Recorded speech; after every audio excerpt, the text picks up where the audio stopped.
गणपती बाप्पा मोरया, पुढच्या वर्षी लवकर या, या जयघोषांसह रत्नागिरी शहर परिसरात ठिकठिकाणी 1.5 दिवसाच्या गणपती बाप्पाचे विसर्जन झाले। मोठ्या आनंदाने व उत्साहात गणरायाचे घरोघरी आगमन झाले होते। मात्र अनेकांच्या घरी परंपरेनुसार 1.5 दिवसातच बाप्पाचे विसर्जन करण्यात आले। दुपारी 3 नंतर सहकुटुंब विसर्जनाला सुरुवात झाली। यावेळी कुटुंबियांनी बाप्पाला भावपूर्ण निरोप दिला। श्री गणरायांची कालच म्हणजे चतुर्थी दिवशी मूर्तावर स्थापना करण्यात आली होती। काल रात्री व आज दुपारपर्यंत असा 1.5 दिवस पकडला जातो। त्यानुसार आज दुपारी 3 नंतर अनेकांनी विसर्जनाची तयारी केली आणि विधिवत पूजा आरती करून व नैवेद्य दाखवून नदीच्या व समुद्राच्या ठिकाणी विसर्जन केले। मुंबईसह कोकणात 1.5 दिवसाच्या गणपती सणाला मोठा प्रतिसाद लाभला। रत्नागिरी शहरात सायंकाळपासून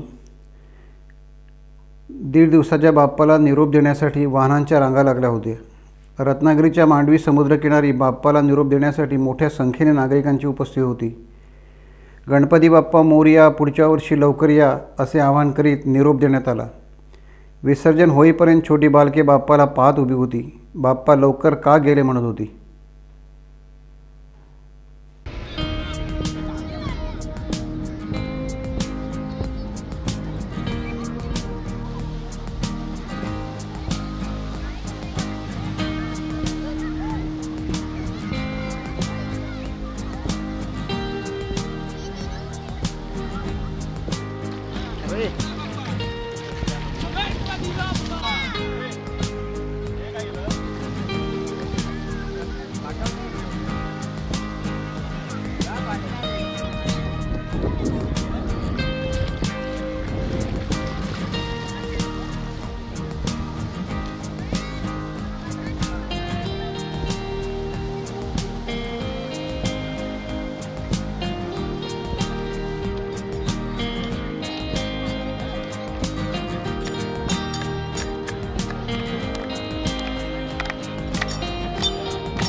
टाइम्स डिजिटलला लाईक करा, शेअर करा, सबस्क्राइब करा आणि बेल आयकॉन दाबायला विसरू नका।